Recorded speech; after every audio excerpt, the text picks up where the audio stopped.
play a little game of true or false, fantasy or reality is what we used to call it. But instead, we're going to play a little game of buy or sell.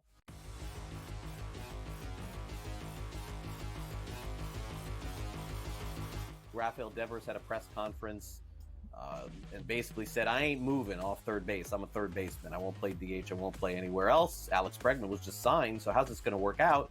Buy or sell, George? Devers will start more games at third than Bregman this season. Is that a buy or sell? Yeah, Devers is a horrific third baseman. All right, he's bad. I think he ranks dead last in the league here. I think Cora is going to talk to Devers. Apparently, they are close. He says, listen, you got to move, buddy. I'm sorry. You got to move. We're a better team with Bregman at third. I think he's dug in here, man. I don't know. I know that there was a report a few days ago that they were talking about it and, sort of working things out. But I think in the end, cooler heads will prevail. But I don't know when that's going to be.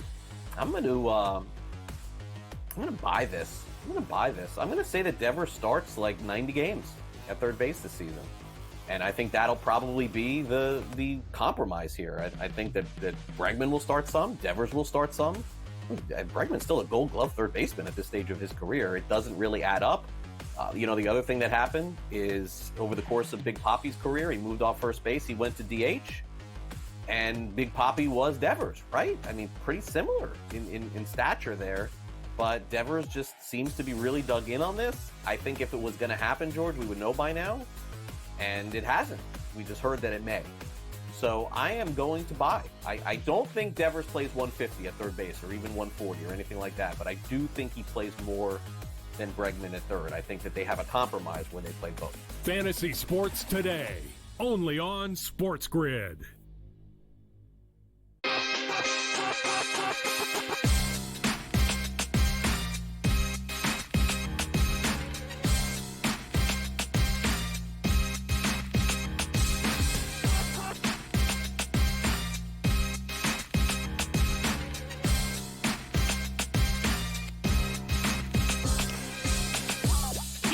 Yes, a little game time decisions on a Monday night. Kevin Walsh with you here on SportsGrid. And what a Monday it is. The NFL is on fire. Move after move, deal after deal. Quarterbacks finding new homes. Sam Darnold in Seattle. Justin Fields with the New York Jets. I've seen it maybe differently, maybe the same. I don't know. We'll get into both of those moves in just a little bit. Certainly a lot happening in the trenches. The Chicago Bears trying to get Caleb Williams some protection.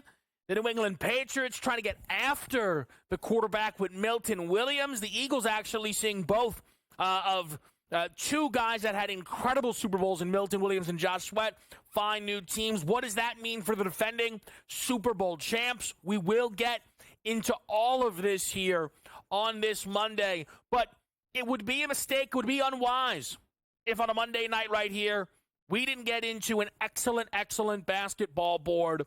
And we have for you, first one in a while, that's on me, nobody else, that's on me, a Take 5, but we're giving it to you, we're giving you a good one, a great one, in fact. The 5 major conference tournaments, some beginning tomorrow, some beginning Wednesday. My favorite bet in all 5, and I know in some other iterations of Take 5, I go, here's my favorite suggestions, but I can't bet all of them.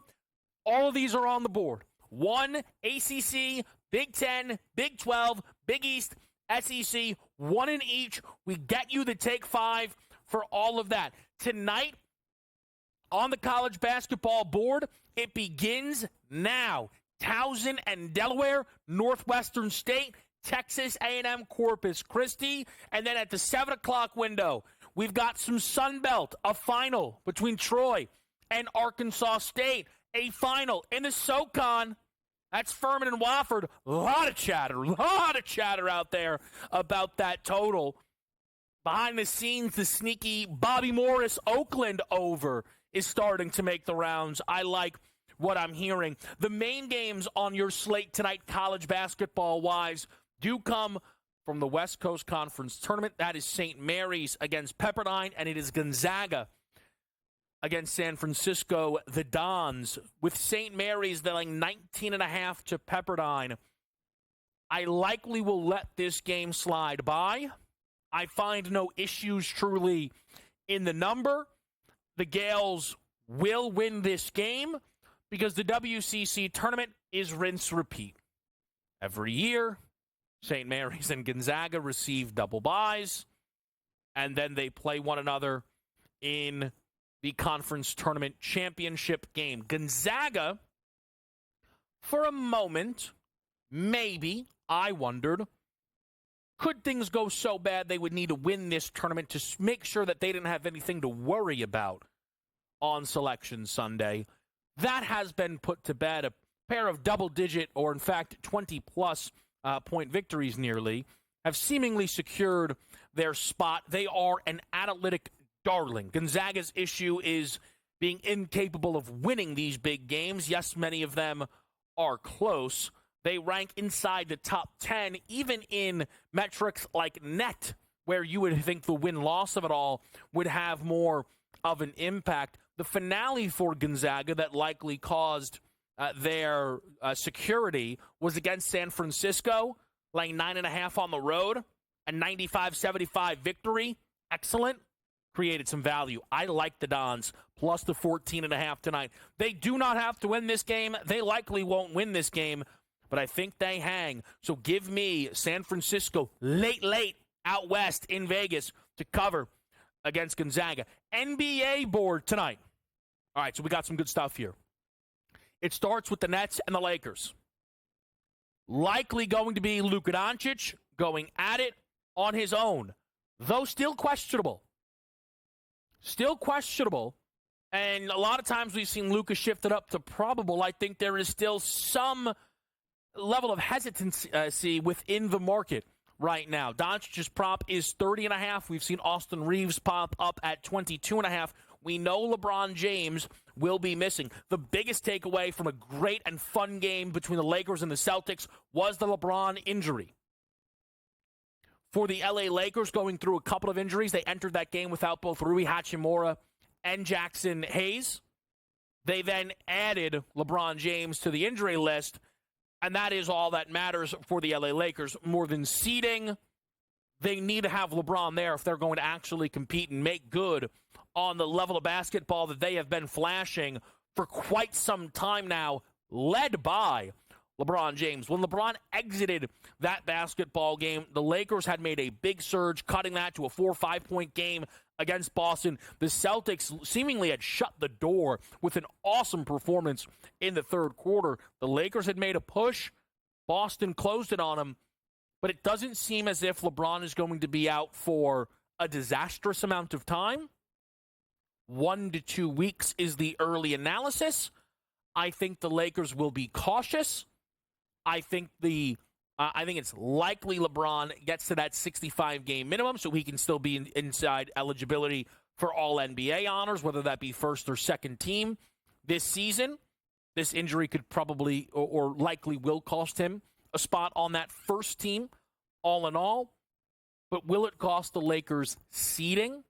That's where LA is going to have to turn to Oklahoma City for some help. We just saw yesterday OKC and the Nuggets go head-to-head in a very close game until it wasn't.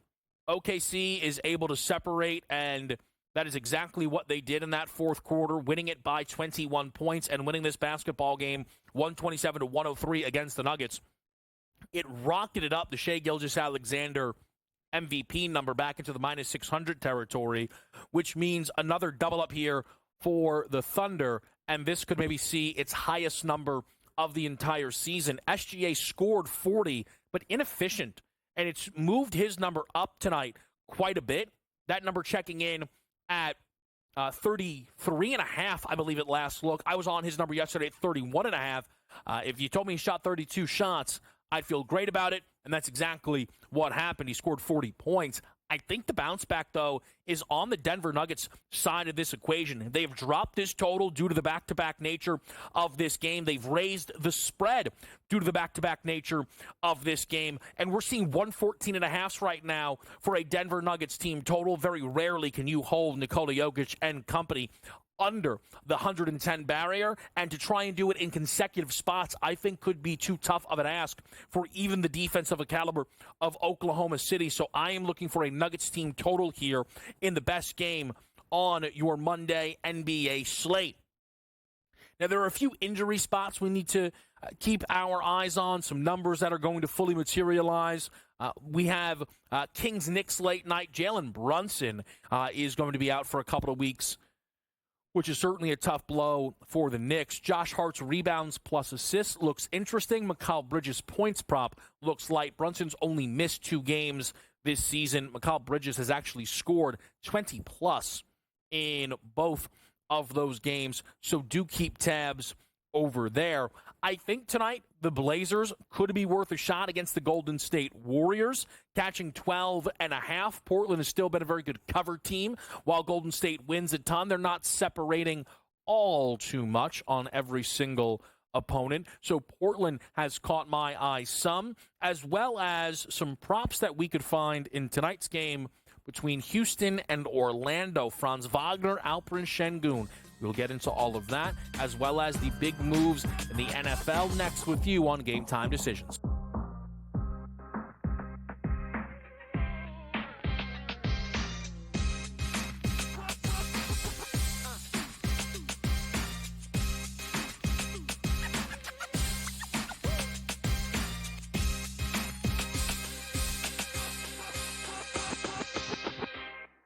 So my team didn't win this weekend, but I still did with this app that's taking over the game. Sports Millions Pick'em lets you make quick and easy predictions. Pick your favorite players, go higher or lower, and you can still win big even if your team loses. Plus, the multiplier is insane. With just a few picks, you can win big money. So get on it. They've got a welcome bonus to help you start off your winning streak.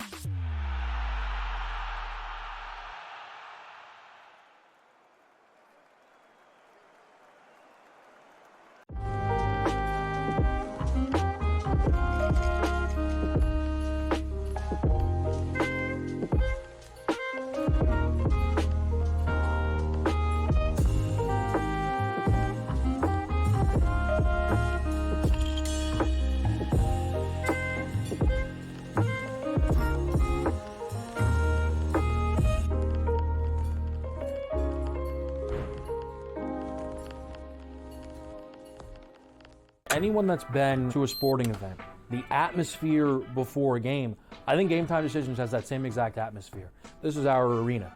This is what we do. There is going to be an energy to Game Time Decisions that you will feel night in and night out. The excitement you get when you lock your bets in, when you're figuring out what you want to do, we can zone in on the biggest games each night. I want this to be the place that people come to before the games start so they feel as ready as possible to lock in their cards. We are going to hit every single one of those markets that you need to know about. We're going to go through every single thing, and I've got a great team behind me that's going to help me get the job done. There is not going to be a better place, I promise you, than Game Time Decisions.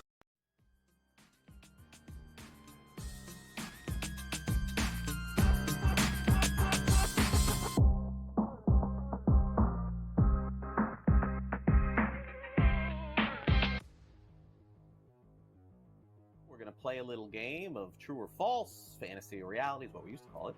But instead, we're going to play a little game of buy or sell.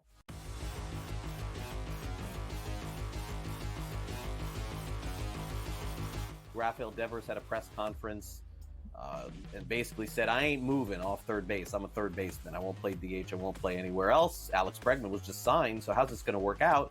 Buy or sell, George? Devers.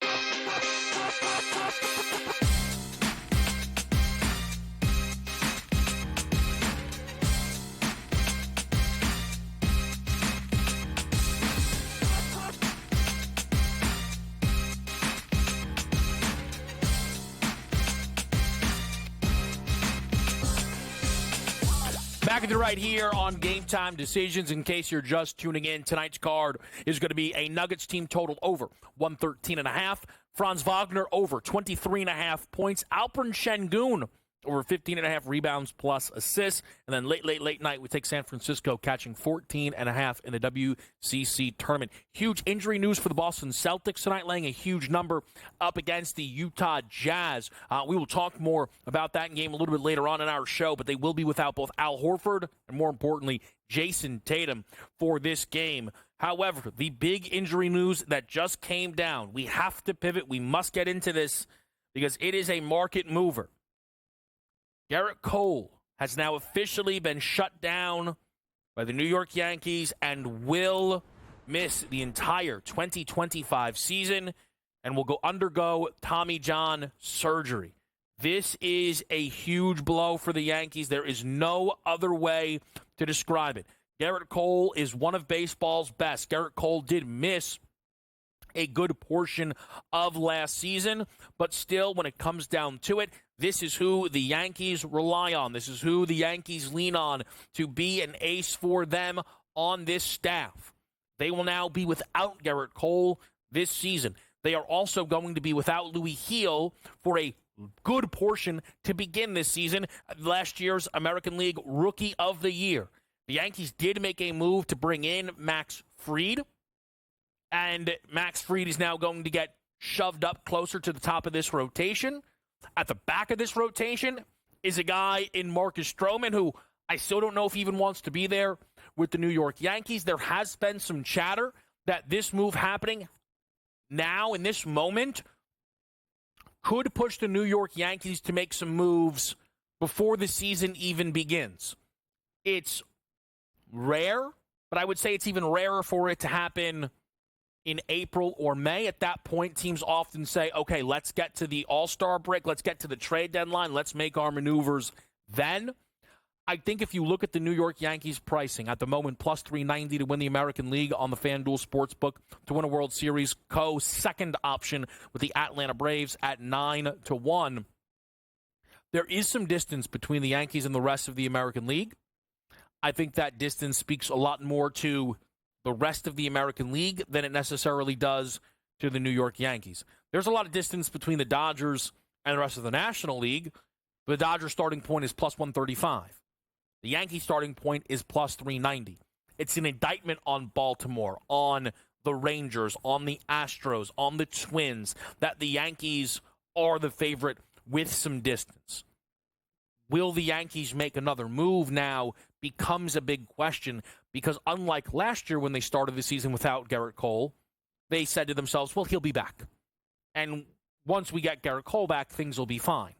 Right? There was that kind of idea going around that the Yankees actually don't even have to do much at the deadline because they're going to bring back Garrett Cole. Well, now Garrett Cole won't be back, and now one of the big things I think to watch up until opening day is, will the Yankees make a move for a legitimate ace level or a top two in a rotation type of guy? That is what we have to wait and see.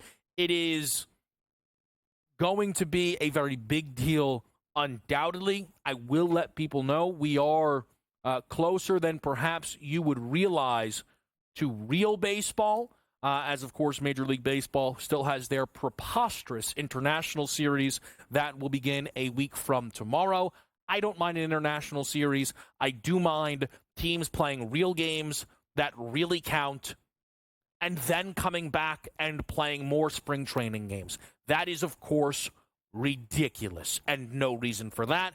But we will see the Dodgers and the Cubs 6 a.m. sharp next Tuesday, if you are so inclined to get into the mix.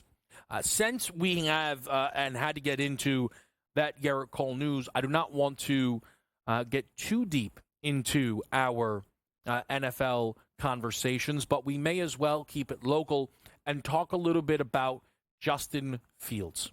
Because the Justin Fields situation is one that I don't think many saw coming, and I know certainly not myself. In fact, I couldn't figure out the Jets quarterback situation at all. None of it made sense to me. I didn't like any of their options. And then they've pulled off this Justin Fields move, and I'm a massive fan. There's a savviness and patience to this move that, forget the Jets, I don't think many other franchises often flash. When you looked at the other options on the board, Sam Darnold was not coming back home. Kirk Cousins, Russell Wilson, any of these other options felt just all too similar to Aaron Rodgers with even less optimism around them.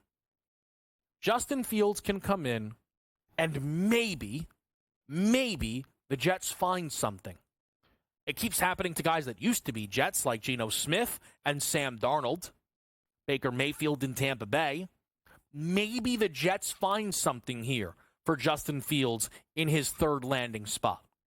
And if so, he's on a great deal. He is so young. There is still so much time in front of him. And he will have an opportunity to play good football against, or with, Garrett Wilson, who he has that relationship with, and for Aaron Glenn, who many are excited about.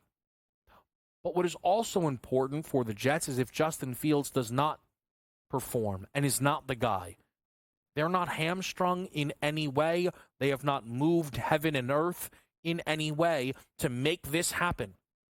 They will be able to draft next year in a what is supposed to be much better quarterback class than this year's crop. At 7, the Jets seemingly were in no man land. Quarterback position. The Jets have time, and they didn't have to overextend themselves to bring in Justin Fields. If he's good, that's great. If he's bad, that's great. The New York Jets made a smart move at the quarterback position. And the cherry on top is they beat the Pittsburgh Steelers out. And I know the Jets are upset about the playoff drought. The Steelers make it every year. And Justin Fields went, no thanks. They don't run a real offense. Let me play with Garrett Wilson again. I like what the Jets did. Let's do some Sports Million Pick'em next right here on SportsGrid.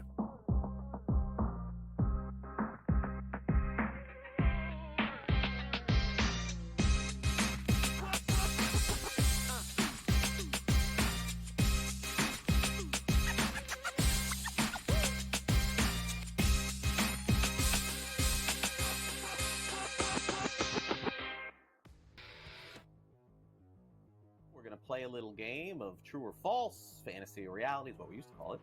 But instead, we're going to play a little game of buy or sell.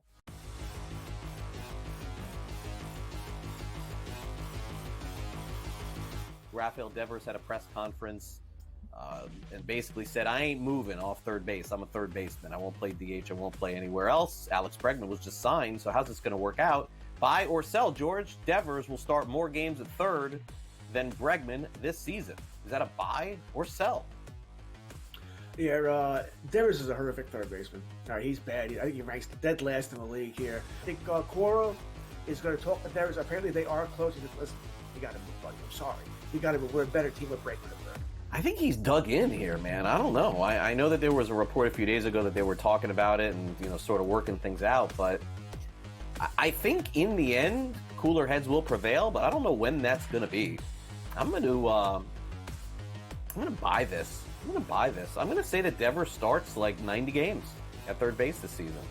And I think that'll probably be the compromise here. I think that Bregman will start some. Devers will start some. Bregman's still a Gold Glove third baseman at this stage of his career. It doesn't really add up. The other thing that happened is over the course of Big Papi's career, he moved off first base. He went to DH. And Big Papi was Devers, right? I mean, pretty similar in stature there. But Devers just seems to be really dug in on this. I think if it was going to happen, George, we would know by now. And it hasn't. We just heard that it may. So I am going to buy. I don't think Devers plays 150 at third base or even 140 or anything like that. But I do think he plays more than Bregman at third. I think that they have a compromise where they play both. Fantasy Sports Today, only on SportsGrid.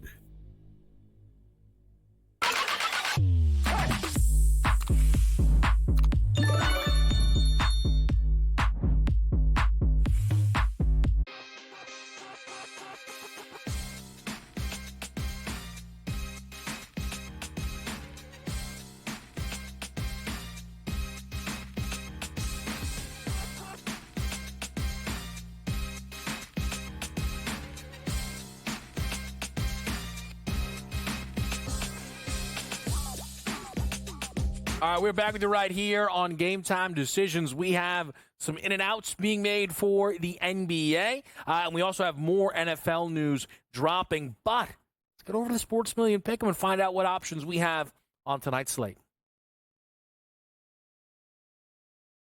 Happy Monday, everyone. It's time to jump into our Sports Millions Pick'ems over here on the grid. Now with a limited day in college basketball, let's turn still to the hardwood, Tom, but let's look at the NBA slate. What have you got for us today? Yeah, from college last week to NBA to start off this week. Let's turn to West Coast game, Knicks visiting the Kings. For the Knicks, we know that Jalen Brunson is going to be out for at least a couple weeks at this point, so let's turn to Josh Hart, higher than 14.5 points. I really do like this matchup. Kings coming off a bit of a heartbreaker last night with Kawhi hitting that last second shot for the Clippers, but the Kings, they're allowing 21 points per game to opposing small forwards. Is a great spot for Harden. Listen, he's a player that's been generally pushing to the mid-teens or low 20s, even when Brunson was in the lineup. So we're going to look at this for a bit of scoring. Obviously, he should be picking up some of that offense with Brunson out. So on the other side, we turn to Keegan Murray for the Kings, higher than 11.5 points. He's been over this mark in 7 out of the last 10 games. Obviously, the offense for the Kings have shifted, that is, since the departure of De'Aaron Fox. He's a great three-point shooter. He's not been as great this year as he was during his rookie year when he set a rookie record for threes. The percentage is a little bit lower, but he's still taking a high volume. I like the scoring potential from him. I like the scoring back and forth in this game overall. So combine these two, and we get a 3x multiplier. Joe, what do you got? Okay, I'm going to turn to the matchup here between the Indiana Pacers and the Chicago Bulls. Now, the Bulls are seeming to get hot at the right time, looking to keep a play-in spot here in the Eastern Conference. And they're coming up against a Pacers team that has dominated this season. But here we look at this matchup, and the Pacers, they've been struggling on the road. 3 of their last 5 games, they've had those losses out there on the road. And I do think the Bulls can catch them in this spot with how they've been playing. The one thing, though, I'm looking at is I don't think we're going to see as many points in this matchup. And I've got 2 players I'm going to circle here for their lowers. First, we're going to look at Pascal Siakam coming out here for the Indiana Pacers. He absolutely has been so dominant versus the Chicago Bulls, but still when we look at his numbers, he's only been averaging 22.3 points per game versus the Bulls in these 3 matchups, and his numbers coming in at 23.5. This is just too high. I'm going to take Pascal Siakam lower than 23.5 points. I do think he struggles to put those points up on the board. Looking at his last 5 games, he's only gone higher than 23.5 points in 1 game, and I just don't see it happening in this one. They did play last Sunday, and we saw in that matchup he only put 20 points on the board. So I'm going to look Pascal lower than 23.5 points, and then Kobe White here. Kobe White for the Chicago Bulls. Again, I think his number is too high. Taking Kobe White lower than 23.5 points. Now, I know he's coming off a game that he looked great versus Miami, but in that game versus Miami, still only 21 points he was able to put up, going 0 of 8 from deep. I think those struggles continue from deep. The last time he did face the Pacers, he was able to hit nicely from deep, going 4 of 9, putting up 26 points, but I don't think those threes are flowing right now. He's also had weaker numbers at home, only averaging 18.1 points per game at home. So give me Kobe White lower than 23.5 points, Pascal Siakam lower than 23.5 points for a 3-time multiplier over here on Sports Millions. We have plenty of basketball, whether it's college or the NBA. It will be a very busy week. Yeah, it's going to be a great week, you guys. So make sure you join us here daily on SportsGrid.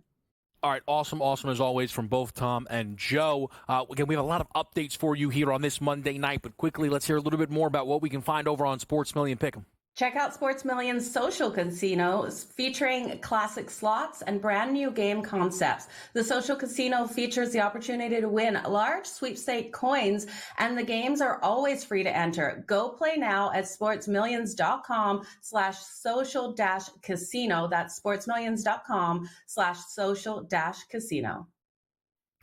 One key note for tonight's NBA slate, some of the injuries I think we saw coming. I'm not sure if we did on the Trae Young side of it out, as Atlanta will be hosting Philadelphia. One thing that we could certainly keep an eye on. Still waiting on official word around Luka Doncic, who tonight has a higher lower 30.5 points on Sports Million Pick'em. Some releases and some signings in the NFL. That's next.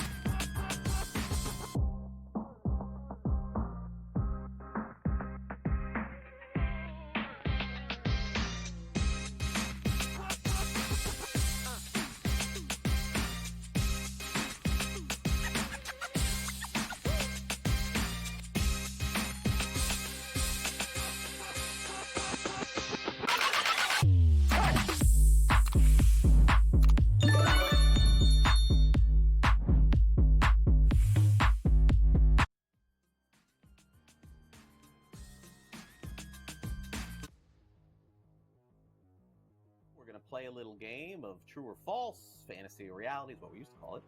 But instead, we're going to play a little game of buy or sell.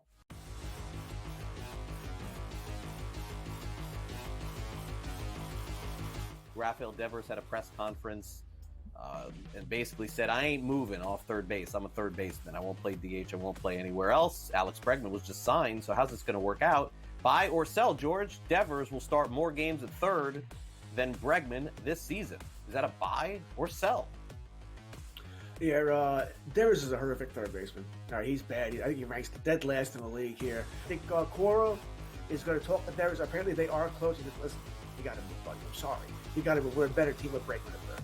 I think he's dug in here, man. I don't know. I know that there was a report a few days ago that they were talking about it and, sort of working things out. But I think in the end, cooler heads will prevail. But I don't know when that's going to be. I'm going to buy this. I'm going to say that Devers starts like 90 games at third base this season. And I think that'll probably be the compromise here. I think that Bregman will start some. Devers will start some. Bregman's still a Gold Glove third baseman at this stage of his career. It doesn't really add up. The other thing that happened is over the course of Big Papi's career, he moved off first base. He went to DH. And Big Papi was Devers, right? I mean, pretty similar in stature there. But Devers just seems to be really dug in on this. I think if it was going to happen, George, we would know by now. And it hasn't. We just heard that it may. So I am going to buy. I don't think Devers plays 150 at third base or even 140 or anything like that. But I do think he plays more than Bregman at third. I think that they have a compromise when they play both. Fantasy Sports Today, only on SportsGrid.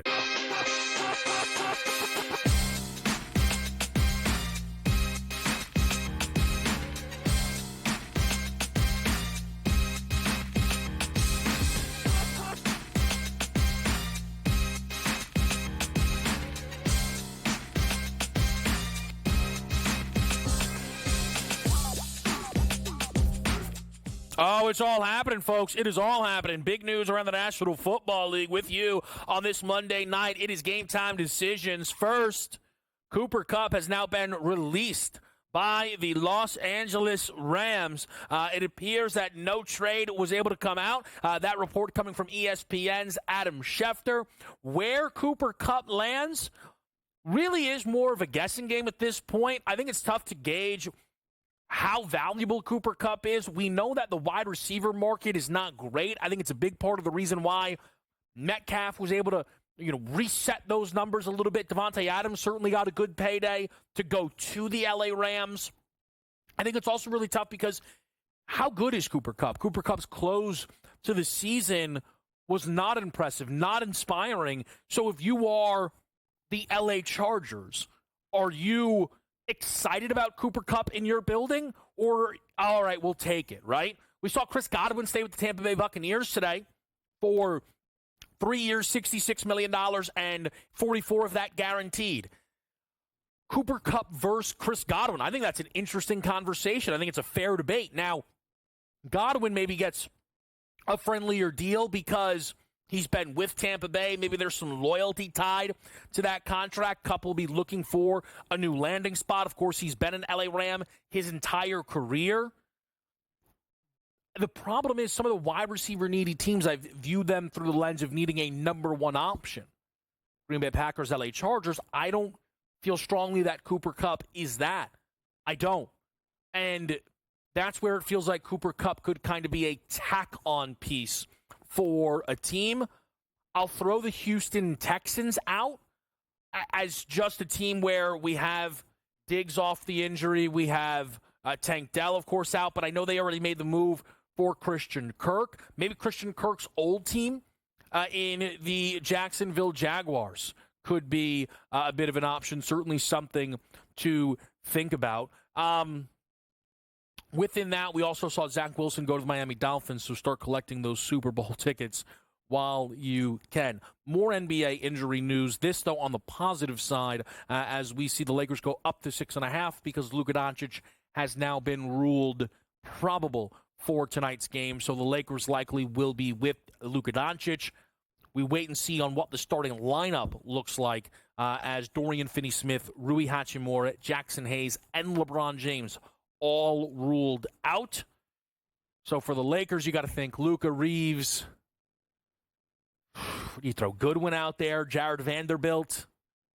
I mean, are you starting Alex Len? That feels nuts. Maybe I'm missing someone obvious off the top of my head. But again, the Lakers shorthanded going up against the Nets. Still a decent favorite. Certainly a game the Lakers want to have tonight as they're trying to keep position with the Denver Nuggets for second place in the Western Conference. Some other NFL news from today. The big quarterback news was Sam Darnold. This, of course, tied to the decision for the Seahawks to trade Geno Smith. But I think people should keep in mind that that decision was kind of forced upon Seattle. They were willing to pay Geno Smith. Geno Smith didn't seem all too willing to negotiate. Geno perhaps didn't like the situation or perhaps was more enamored with the opportunity to go to Vegas and reunite with Pete Carroll. And I think that probably explains why Seattle made this move for Sam Darnold. The Seahawks were not looking to tank, bottom out. Geno kind of forced their hand. DK Metcalf kind of forced their hand. The money that they gave Sam Darnold is very likely similar to what they were willing to give Geno Smith. So that's one side of it. But from the Sam Darnold side of it, I just don't love this decision. I don't. I'm sorry. People will say, hey, go get your money, right? $100 million. What matters? What's guaranteed? And $55 million of this deal guaranteed. I think it's a short-sighted move from Sam Darnold. If you stay in Minnesota, that is an offense you know. That is an offense you know you can play well in. With arguably the number one wide receiver in football in Justin Jefferson. An emerging talent in Jordan Addison. One of the better tight ends in the National Football League in TJ Hawkinson. Now you go to the Seahawks, who have lost DK Metcalf and Tyler Lockett. In a brand new system. Defense-first head coach. I know people like Jackson Smith and Jigba. I do as well. But he's not Justin Jefferson. Nobody would make that argument. And that's before you get to the other surrounding pieces of the offense. But people are going to, again, try and say, what are you talking about? Why would Sam Darnold go to Minnesota? They weren't offering him this type of money. Minnesota was not offering him this contract, but Minnesota was definitely going to be willing to bring Sam Darnold back. And I imagine Sam Darnold, if he was willing to go back, could have secured $30 million in guarantees. And I understand the gap between that and the deal that he got here from Seattle, but all Sam Darnold needed to do was be successful again with Minnesota. And they might have been willing to make him their franchise quarterback. I will not hear that J.J. McCarthy was inevitable. I don't believe that for a second.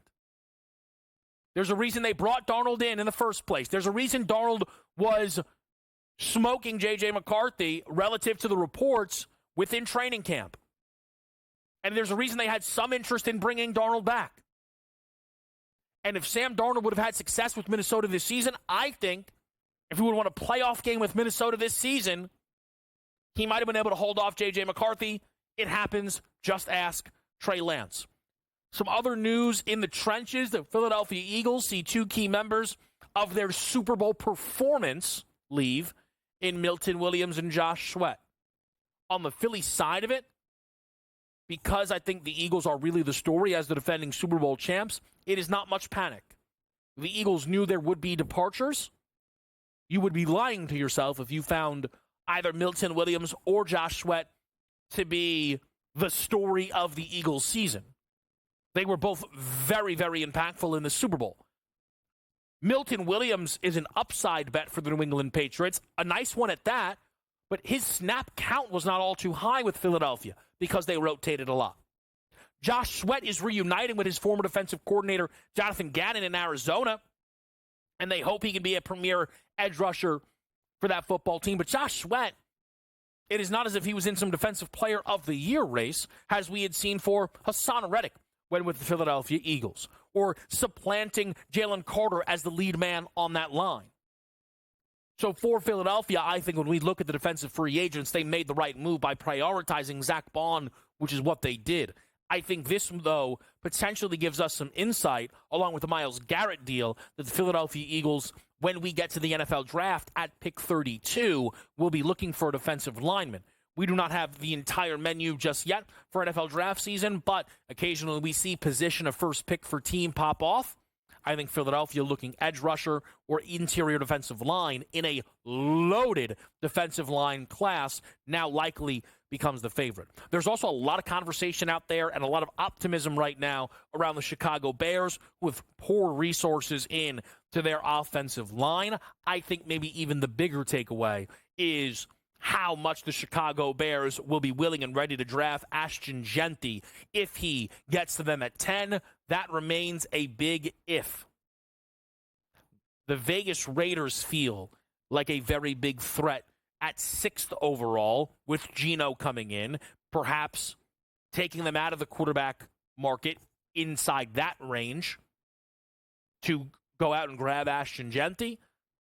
It feels as if, though, we are certainly headed towards Ashton Jeanty opening up as a comfortable offensive rookie of the year favorite when we are finally breaking down all of the NFL draft markets that will come up. What we're going to do, though, is pivot back over to the NBA.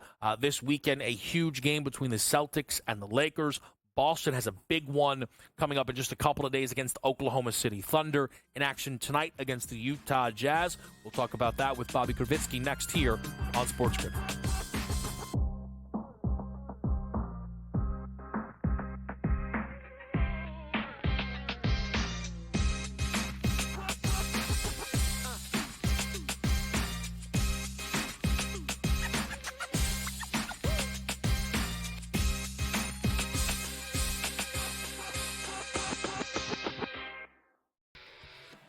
Brady Tkachuk saying that if his brother did miss that overtime period against Canada like we saw him do, it must be serious out there. And of course, Brady Tkachuk, not a doctor, but you've got to wonder the status of Matthew Tkachuk and what we're going to find out. Game time for all of these teams and all these players that were, teammates. Now they're facing off against each other. Now they're back to being teammates, whatever it might be. Like, it's time to get things rolling back in the right direction. HL today, only on SportsGrid.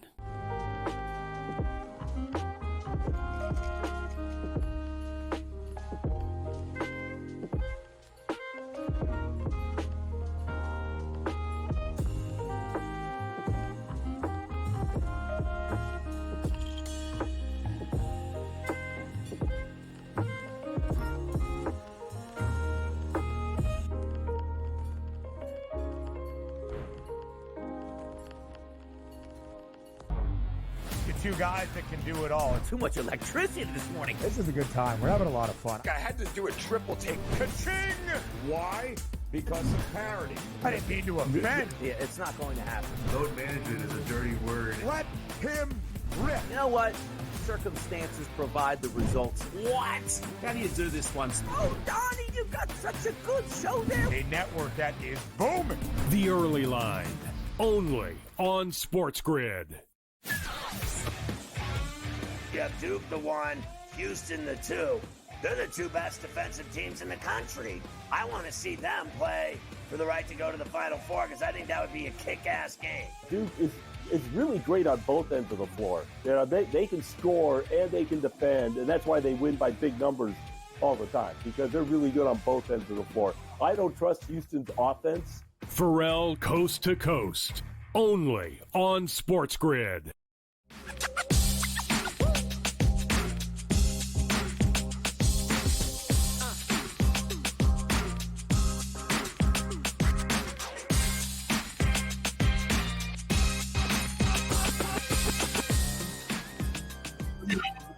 Back to the right here on SportsGrid. It's Game Time Decisions, and we've got a game tonight featuring the Boston Celtics up against the Utah Jazz. To help us talk a little bit more about the Boston Celtics, that's Bobby Kravitsky, who does a lot of reporting around this team. We've talked to Bobby before.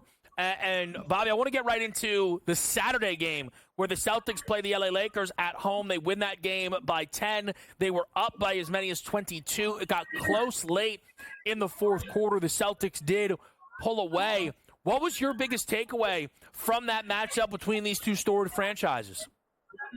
Yeah, absolutely. The Celtics, what they did defensively stood out. And all season, we even talked about this last time, Kevin, that they have acknowledged when it comes to the bigger matchups on their schedule, that's when they crank it up. So we'll see what it looks like tonight against Utah, for example. But a Saturday night at TD Garden in primetime against the Lakers, that's huge for a Jason Tatum, who wants to be a face of the league and is not shying away from that point and that desire. He goes out and scores 40 points. But for the Celtics to hold LA to 21 points in the second quarter and 13 in the third frame, that's really where the game was won from them, and they did it at the defensive end. Yeah, they certainly did. Bobby Kravitsky again here with us. He's live right now at TD Garden for the game tonight between Boston and Utah. We'll get into that game, but you'll actually notice tonight's game's not going to feature Jason Tatum. And I think my biggest takeaway, Bobby, you can tell me if I'm wrong here, but it was how Boston treated the game, specifically the Jays. 45 minutes for Tatum, the most he's played all season, 42 for Jaylen Brown.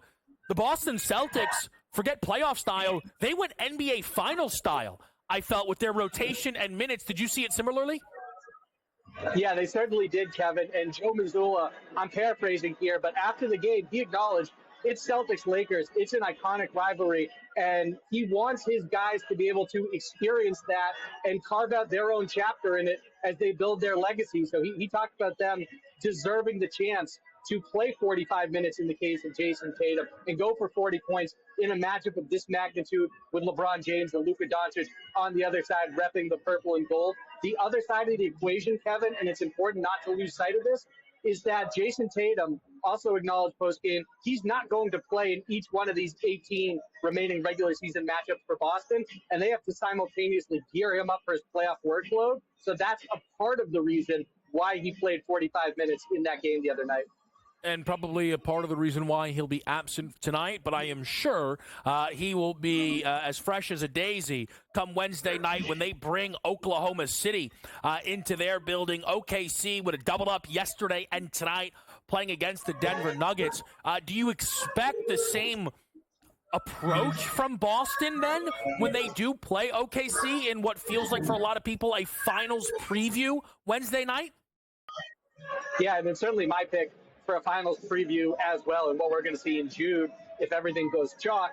And look, professional athletes, they have long memories, Kevin, and the Celtics do not forget what happened in Oklahoma City earlier this season, where the Thunder frankly embarrassed them in the second half and ran away with that game. So the Celtics, in another statement opportunity against the other top team in the league, they're absolutely going to play their guys. That's what I would anticipate, that they treat it comparably to how they did Saturday against the Lakers.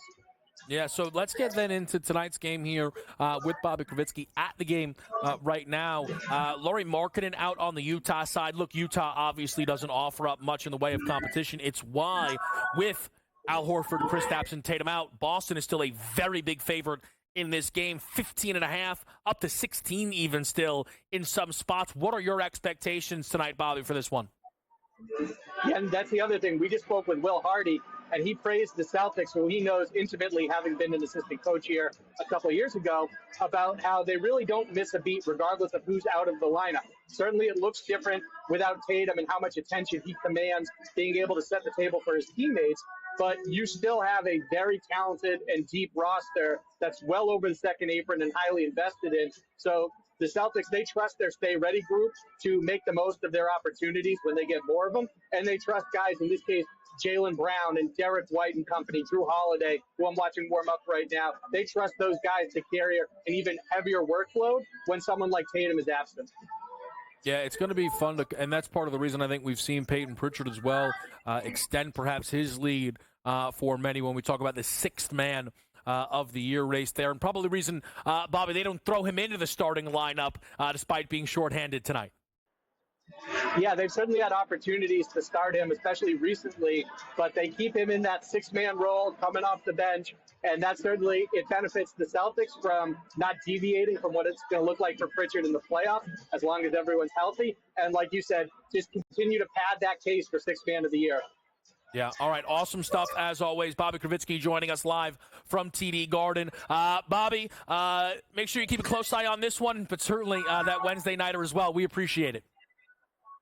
All the best, Kevin. Can't wait.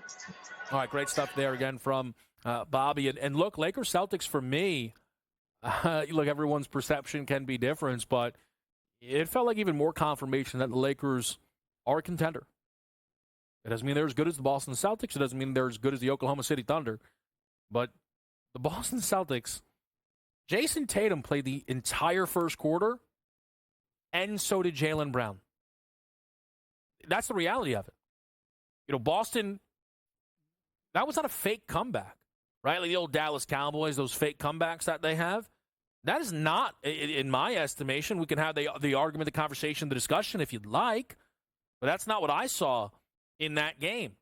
Now, LeBron exiting that basketball game was not ideal, and at that point it felt like there was no chance really for the Lakers to push through the door, but their defense had once again stepped up to the plate and gave them an opportunity to make a real game of it.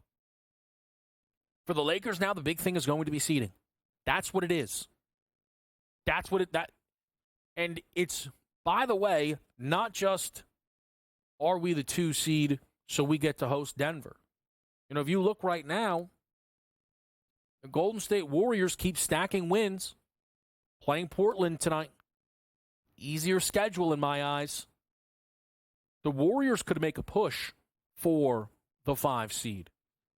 All of a sudden, if you fall back to the 4, if you play Golden State in a 4-5, get through that, and then play Oklahoma City in round 2, wow, okay. You got a lot on your plate. And things are still very jumbled up in that Western Conference, all things that we'll keep our eye on. We'll talk more about tonight's slate with you after this quick break on SportsGrid.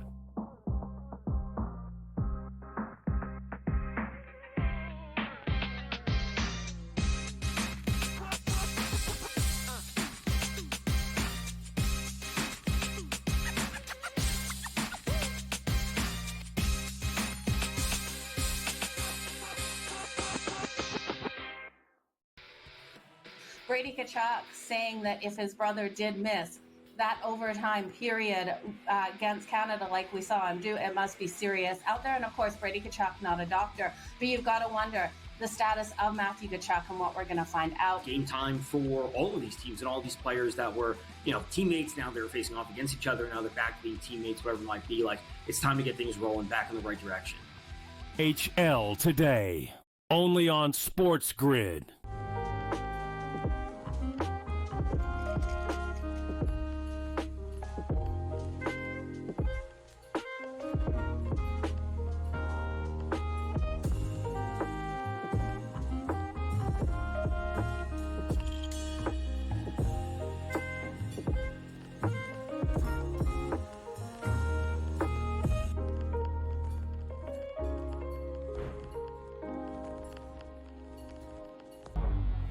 Two guys that can do it all. Too much electricity this morning. This is a good time. We're having a lot of fun. I had to do a triple take. Ka-ching!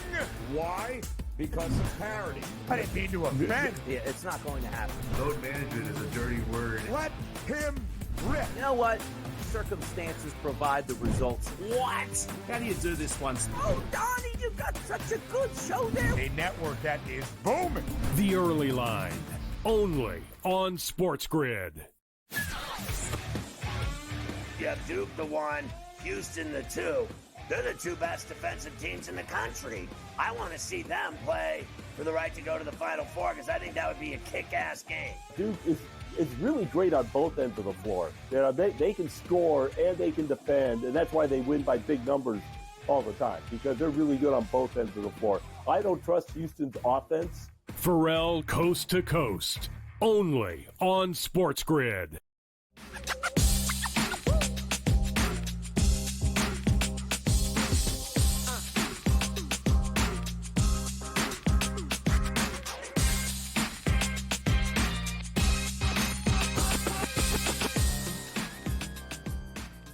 Darius Slay back to the New York Giants. Latest news that we're hearing around the National Football League.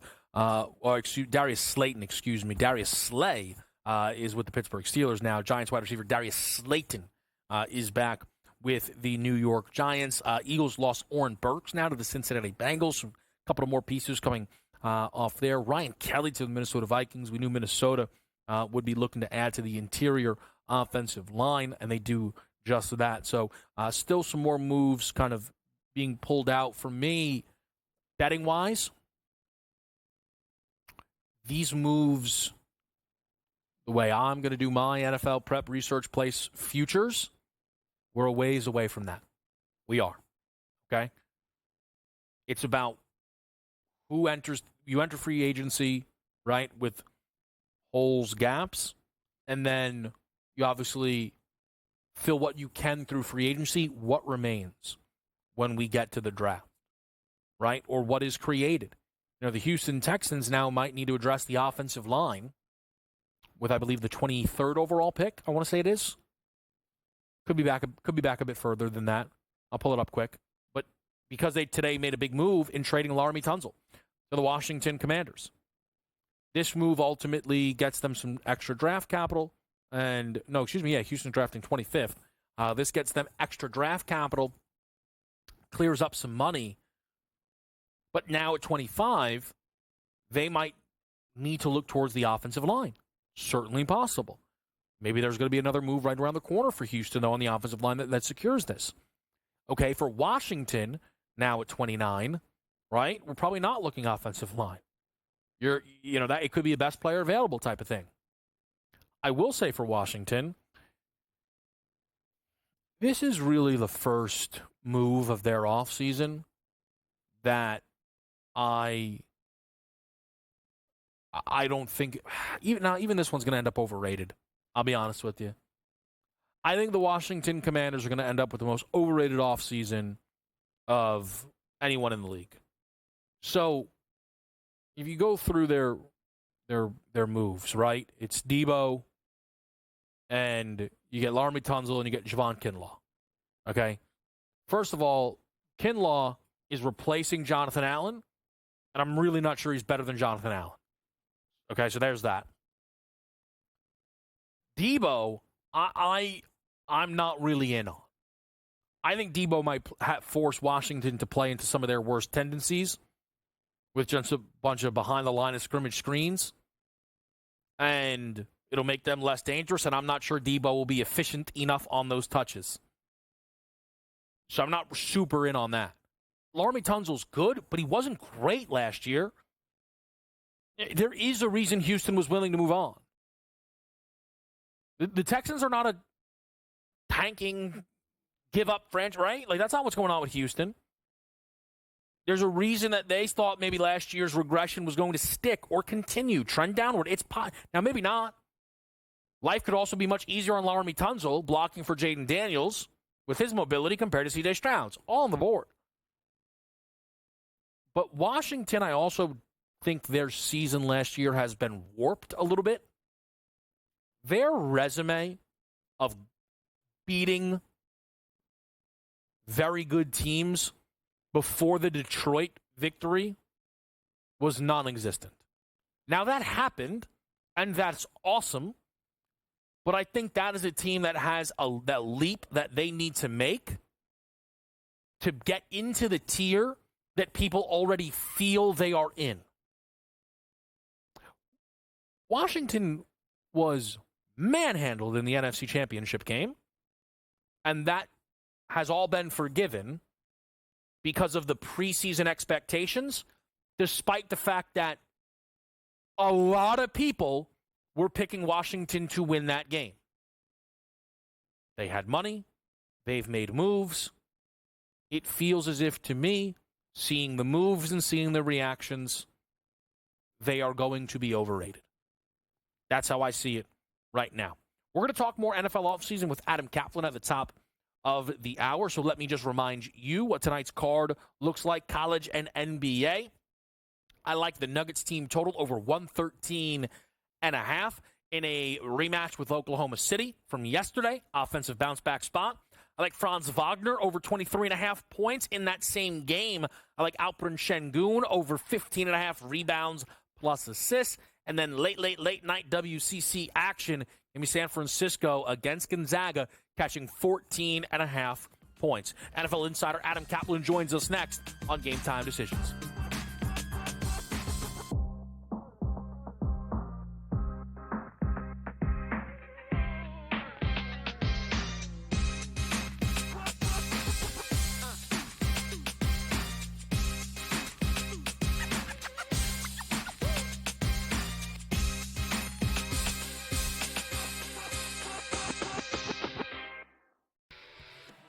Brady Kachuk saying that if his brother did miss that overtime period against Canada, like we saw him do, it must be serious out there. And of course, Brady Tkachuk, not a doctor, but you've got to wonder the status of Matthew Tkachuk and what we're going to find out. Game time for all of these teams and all these players that were, teammates. Now they're facing off against each other. Now they're back to being teammates, whatever it might be. Like, it's time to get things rolling back in the right direction. HL today, only on SportsGrid.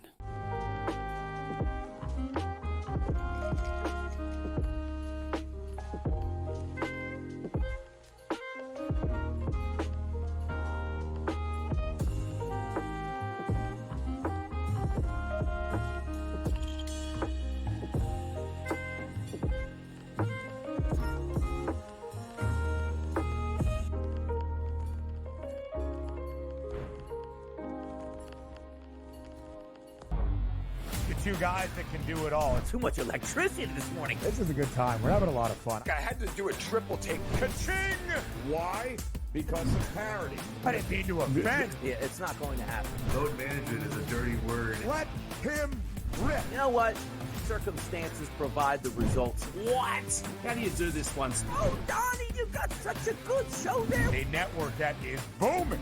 The Early Line, only on SportsGrid. You have Duke the 1, Houston the 2. They're the two best defensive teams in the country. I want to see them play for the right to go to the Final Four because I think that would be a kick-ass game. Duke is really great on both ends of the floor. They can score and they can defend, and that's why they win by big numbers all the time, because they're really good on both ends of the floor. I don't trust Houston's offense. Pharrell Coast to Coast, only on SportsGrid.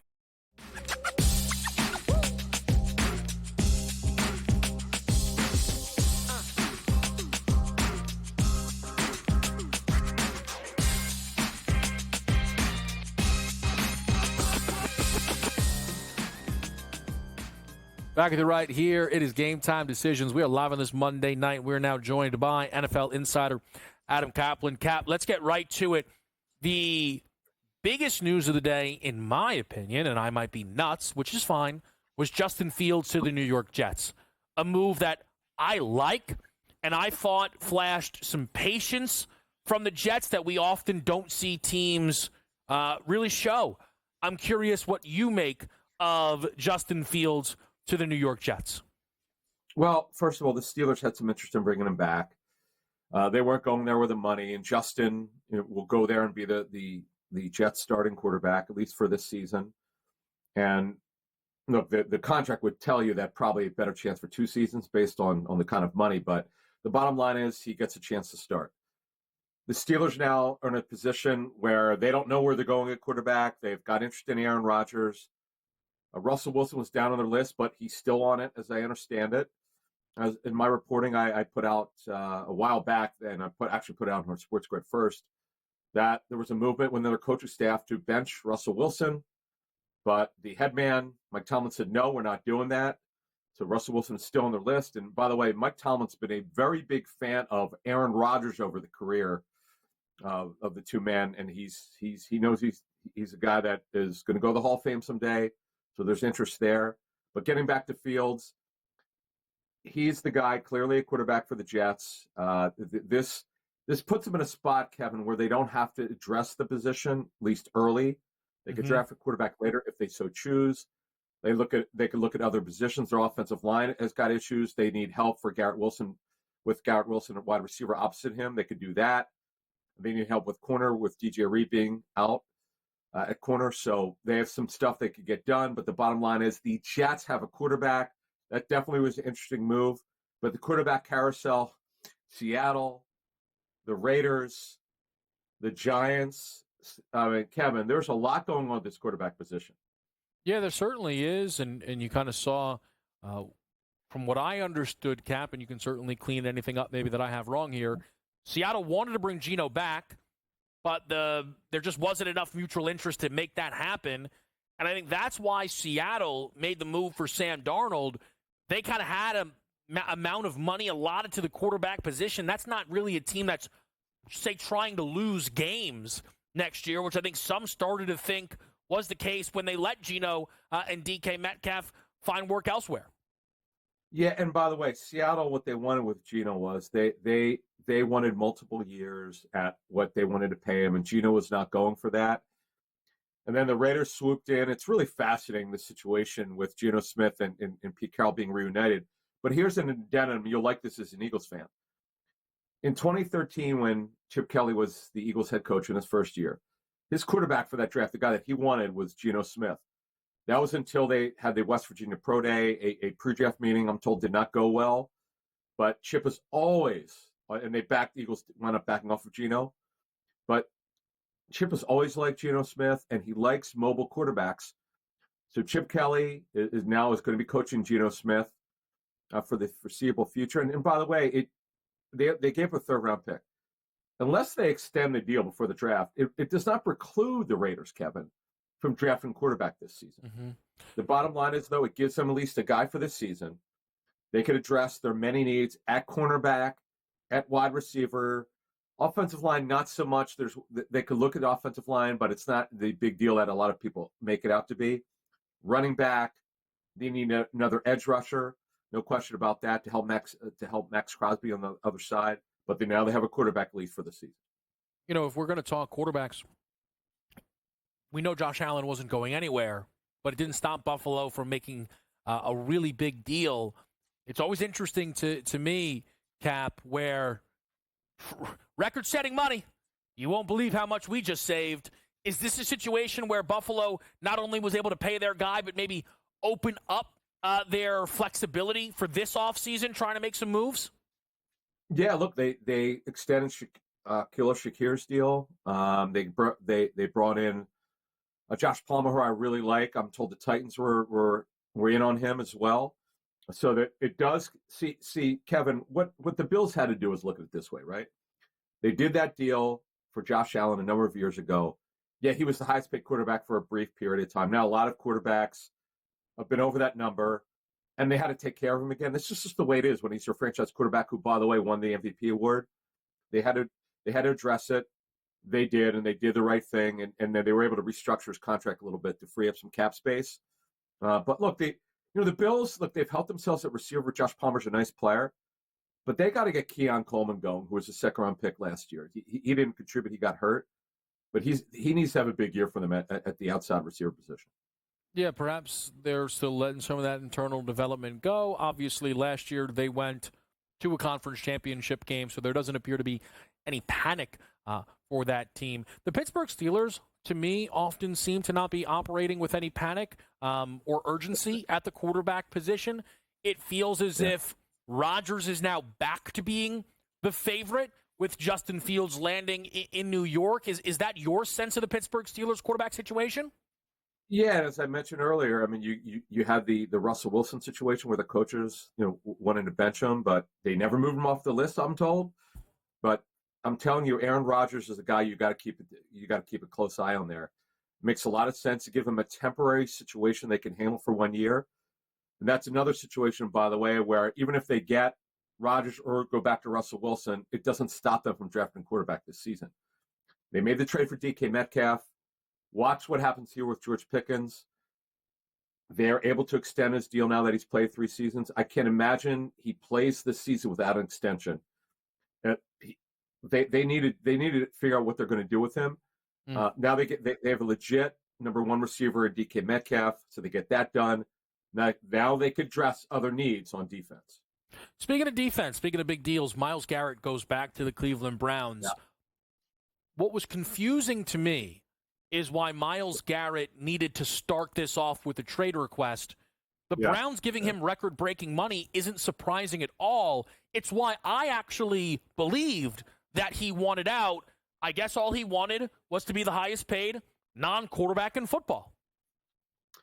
But see, Kevin, there was never a doubt they were going to do that. They did a landmark deal, okay? It's really interesting. In 2020, okay, they were so above the market at $25 million a year. And what's ironic is the agent who did that deal switched agencies, and he did Milt Williams' deal today, which is $26 million a season with the Patriots. Mm-hmm. But listen, Garrett, but I get it. It's people point to the money. I get that's number one. No one's doubting that, Kevin.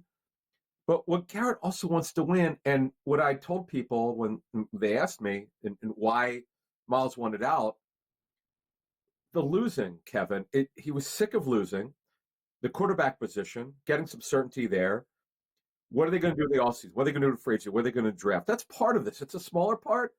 I get it. Money, $40 million a year is crazy. And by the way, let's see what happens with Micah Parsons with the Cowboys. One deal begets another deal.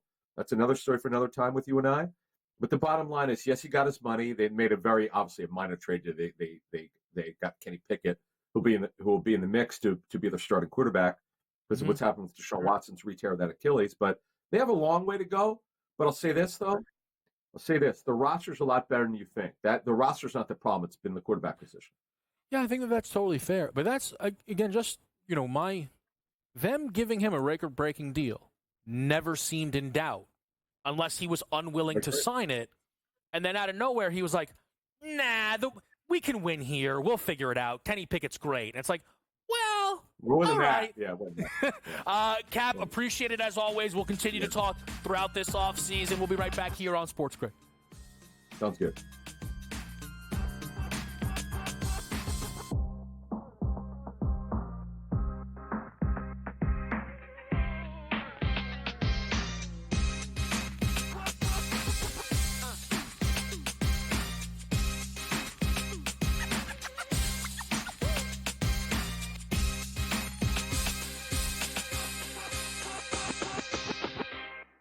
So my team didn't win this weekend, but I still did with this app that's taking over the game. Sports Millions Pick'em lets you make quick and easy predictions. Pick your favorite players, go higher or lower, and you can still win big even if your team loses. Plus, the multiplier is insane. With just a few picks, you can win big money. So get on it. They've got a welcome bonus to help you start off your winning streak.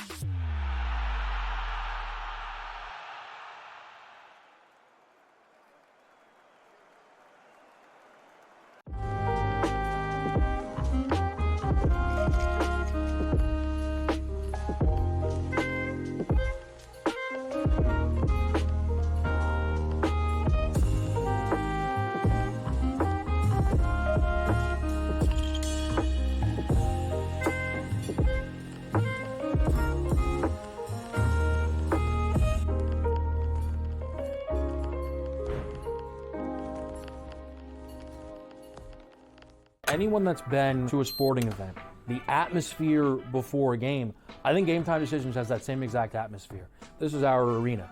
This is what we do. There is going to be an energy to GameTime Decisions that you will feel night in and night out. The excitement you get when you lock your bets in, when you're figuring out what you want to do, we can zone in on the biggest games each night. I want this to be the place that people come to before the game starts so they feel as ready as possible to lock in their cards. We are going to hit every single one of those markets that you need to know about. We're going to go through every single thing, and I've got a great team behind me that's going to help me get the job done. There is not going to be a better place, I promise you, than GameTime Decisions to get that new information, react to it, and be able to then bet accordingly. We will have everything at our disposal, and we will use that to our advantage.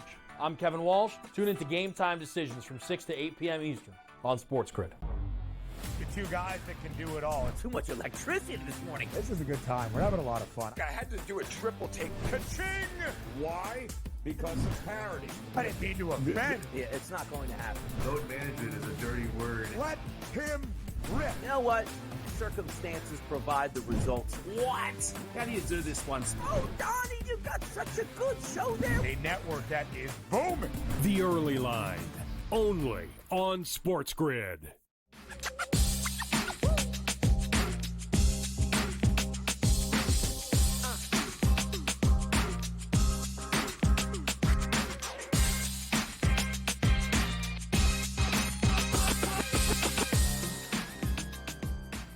Take 5 time right here on Game Time Decisions. I feel like we haven't done one of these in just a little bit.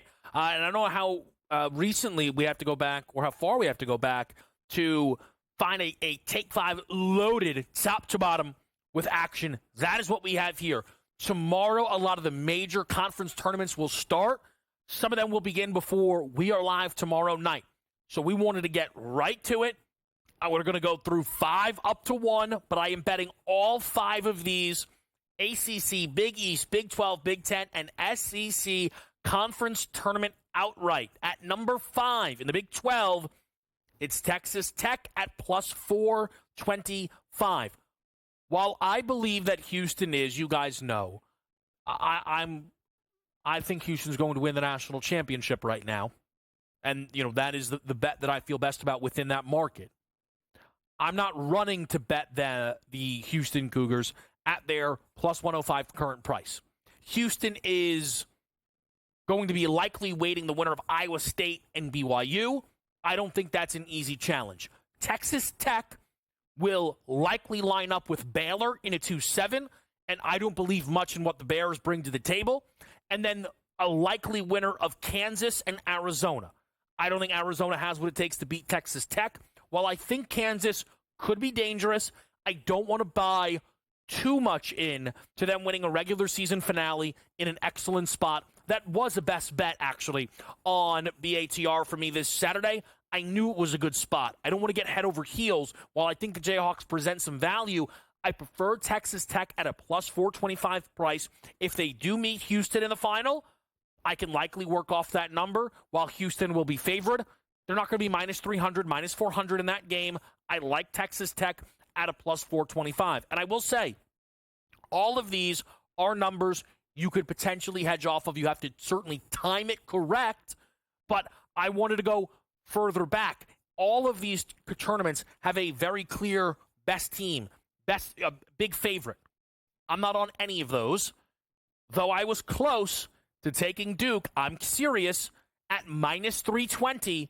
Instead, I took a long shot, an actual long shot. Give me UNC at 30-1. I cannot get to the Louisville-Clemson numbers. I think that's a very difficult matchup to predict, and I don't think either team is beating Duke. I don't. I think the only way Duke is upset in this tournament is if North Carolina can get red hot from beyond the arc, as they did for a portion of their meeting this past Saturday. And if UNC is able to get through Duke, then I can hedge an excellent number in an ACC championship game. I think Duke should be a bigger favorite than they actually are. But in a conference tournament setting, I'm not running to bet minus 320, minus 340. No, thank you. I'm going to give North Carolina the chance, albeit a small one, to stun Duke, because I think their chance is as good as Louisville or Clemson's. I do. So I'll take the long shot on North Carolina. At 3, give me Villanova at 15-1. I'm not in on the Johnnies, but they are a little hard to fade due to the quality of matchup that is Xavier versus Marquette in the 4-5. I was very tempted by the Golden Eagles, but could not get there because I give Xavier a good chance in that 4-5 game. So it took me to the bottom of the bracket. And Villanova has the resume where at 15-1, let's take that chance. UConn is not great. I don't fully believe they've turned this around, and I think Nova can beat them. They've already done it this season. They nearly did it twice. If Nova's able to get through UConn, the expectation is Creighton will wait on the other side. I don't think Creighton's playing great basketball right now. 500 over the last month of the regular season. I think Villanova at 15-1 can get through that bottom portion of the bracket. They've beaten St. John's. They've beaten Marquette. They've beaten UConn. I think Nova at 15-1 is the best bet you can make to win the Big East tournament outright. To the SEC. Give me Tennessee at plus 600. Yes, we have a loaded conference, right? But we have a Big Four. And I feel as if Tennessee has been kind of forgotten. I will say I considered Auburn. But I don't think I can bet plus 150 when we know the depth and talent of this conference. Tennessee's number is so much longer because they are likely to play Auburn in a semifinal. But I think there's a lot of chaos that could happen in the bottom of the bracket. I think Kentucky can make a run and knock off Alabama. If Alabama is able to hold off Kentucky, though, I think they likely would beat Florida in that rematch. And again, that's if those are the teams that advance through. We've seen how tough the SEC is. I think the Vols are playing better basketball than people realize. I think Tennessee will beat Texas A&M if that is who they even play in a 4-5. And I think they have a real chance to beat Auburn. This is a team who's beaten Florida, beaten Bama, and their loss to Auburn was on the road by 2. Tennessee, even if they're 4th of the 4, I think at plus 600, it's the best bet you can make to win the SEC championship. And lastly, UCLA, excellent number, plus 850. The Bruins have a double bye. Michigan State, Maryland, and Michigan have those double byes as well. I think Michigan State's going to have a tough matchup with either Oregon or Indiana, and I didn't want to bet the favorite in the Big Ten tournament. I think there's a lot of quality still within this conference. I didn't want to bet Michigan because Michigan's not very good. They are frauds. That's for real. The number's not good enough. While Maryland is legit and I considered it, I also considered Illinois. And that is who Maryland is in the same portion of the bracket with.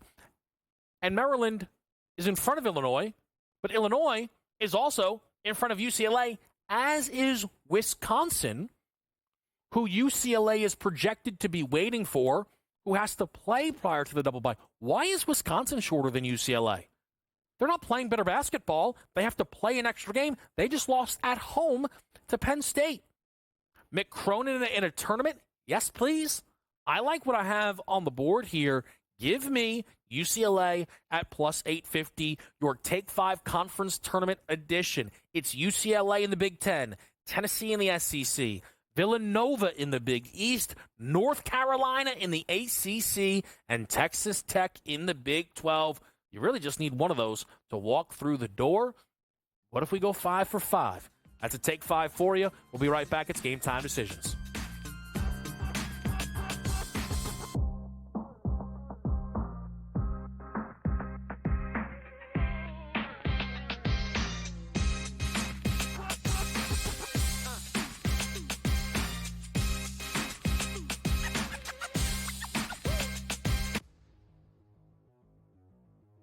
Play a little game of true or false, fantasy or reality is what we used to call it. But instead, we're going to play a little game of buy or sell.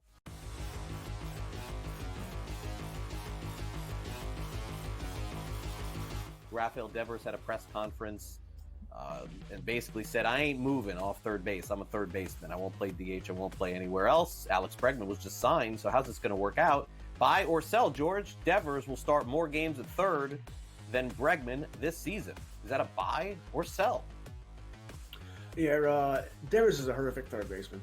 He's bad. I think he ranks dead last in the league here. I think Cora is going to talk to Devers. Apparently, they are close. Listen, you got to move, buddy. I'm sorry. You got to move. We're a better team with Bregman at third. I think he's dug in here, man. I don't know. I know that there was a report a few days ago that they were talking about it and sort of working things out, but I think in the end, cooler heads will prevail. But I don't know when that's going to be. I'm going to buy this. I'm going to say that Devers starts like 90 games at third base this season.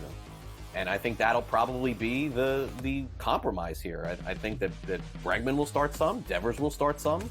Bregman's still a Gold Glove third baseman at this stage of his career. It doesn't really add up. The other thing that happened is over the course of Big Papi's career, he moved off first base. He went to DH. And Big Papi was Devers, right? I mean, pretty similar in stature there. But Devers just seems to be really dug in on this. I think if it was going to happen, George, we would know by now. And it hasn't. We just heard that it may.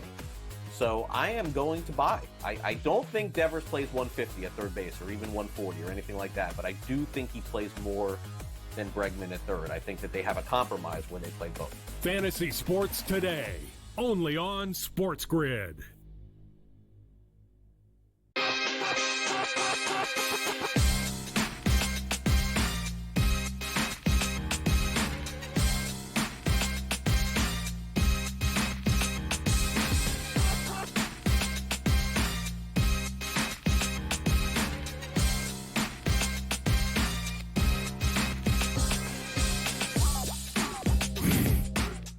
All right, we're back with you right here on SportsGrid. Live board right now. Let's see let's kind of pair it with some of the markets. Let's not just get people's scores here. Game kind of live pick right now in A&M Corpus Christi and Northwestern State. Delaware is minus 4.5 at the moment on Townsend. Townsend, a pregame favorite. And then it's early right now. Wofford, Furman, Robert Morris, Oakland, Troy, and Arkansas State. So nothing crazy just yet again on the college card tonight. Tomorrow, I'm probably going to be way more involved, I would imagine, but 12 games, it didn't speak to me as much. I did play San Francisco, catching 14.5 against Gonzaga. I think they can hang in that game. Let me raise a chair a little bit here. NBA-wise, we've talked about it a few times. Franz Wagner, over 23.5 points. Alperen Şengün, over 15.5 rebounds plus assists. So those are in the same game. Nuggets team total, over 113.5 against Oklahoma City. And that's where the NBA card is. There's a few other looks. I was considering the over in the Memphis-Phoenix game, but that continued to climb. I considered laying it with Toronto, but that continued to climb a little bit. So some stuff kind of got out of reach. Halliburton's out tonight, by the way, for the Pacers as well. So that number's been dropping against the Chicago Bulls. I will say with the Lakers, with the LeBron situation, we haven't been able to really get into it, but and we have Coach James Young on deck, so we're going to talk more with Coach about all this stuff. But for the Lakers, they are in a tough spot just because the schedule is not easy. But if you look, some of the difficulty of that schedule is backloaded, right? From April 3rd to April 9th, they play 5 games, which is crazy. Home against Golden State, home against New Orleans on a back-to-back, at OKC, day off at OKC, and then a back-to-back with at Dallas. But by then, you'd expect LeBron back. The issue is LeBron probably is done with back-to-backs for the season. Luka will play some back-to-backs, but are you going to want Luka to play all the back-to-backs? I think it is on the board as long as the Lakers handle their business tonight against Brooklyn, right? That they pass up on the Milwaukee game. I think it's on the board. That would then get off. That would give everybody off Tuesday, Wednesday, Thursday before playing at Denver, which would certainly be viewed as the more important game when you think about tiebreakers and head-to-heads and all of those situations. And then for the Lakers, after they play Denver, they are home for their next 5 games, which is a good little stretch. Phoenix, San Antonio, Denver again, 6 games. Milwaukee, Chicago, 5 games. So, and that's then when you start to get into the is LeBron back yet stuff. By that point, you would expect it, you would hope it, you would need it. Again, they're going to have to be smart. They're going to have to be smart about this schedule, this approach. We're going to just have to wait and see, though, with LeBron, because I feel as if right now it reads as if there is uncertainty, I think at least, in the LeBron timeline. It's like 1 to 2 weeks he'll be back. 1 to 2 weeks he'll be evaluated. It reminds him of the injury when he first got to the Lakers on Christmas that kind of ruined the Lakers season that first year. You know, there's just a lot of stuff kind of going on. And for the Lakers, who have been in the play-in for a few years, they're just looking to get out of the play-in. They'd love to be the 2 seed because they've now flirted with the idea. I'm sure they're very excited about it. But they just want to be a top 6 seed. Also, Cowboys fans, your season's saved. Don't worry, Javonte Williams is here. Here's my thing with Dallas. And Cap was right. Yeah, it's a conversation for another day. We only have a limited amount of time. The Dallas stuff is pretty straightforward. They draft well, but their timing is the worst in football by far. It's worse than Cincinnati. Because Cincinnati actually was able to get T. Higgins to play on the tag. And I don't know, maybe they'll be able to do it again. I don't know what T. Higgins is doing. They paid Dak Prescott like an hour before Cowboys-Browns kicked off last year. What are they doing with Parsons? It's just bad. Coach is with us next right here. It's Game Time Decisions.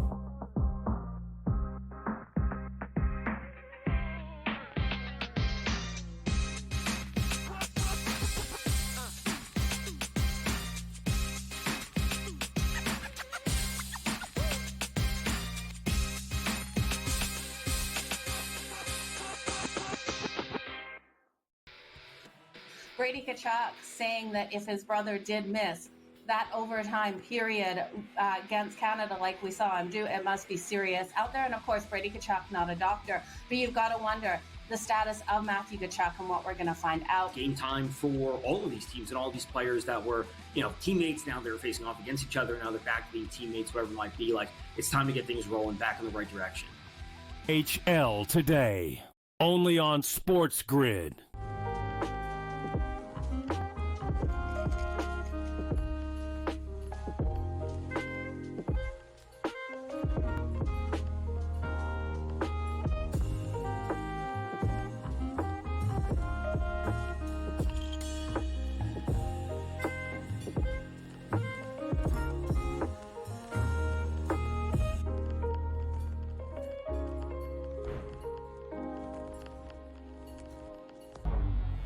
Two guys that can do it all. Too much electricity this morning. This is a good time. We're having a lot of fun. I had to do a triple take. Ka-ching! Why? Because of parity. I didn't mean to offend. Yeah, it's not going to happen. Load management is a dirty word. Let him rip. You know what? Circumstances provide the results. What? How do you do this one? Oh, Donnie, you got such a good show there. A network that is booming. The Early Line, only on SportsGrid. You have Duke the 1, Houston the 2. They're the two best defensive teams in the country. I want to see them play for the right to go to the Final Four because I think that would be a kick-ass game. Duke is really great on both ends of the floor. They can score and they can defend, and that's why they win by big numbers all the time, because they're really good on both ends of the floor. I don't trust Houston's offense. Pharrell Coast to Coast, only on SportsGrid.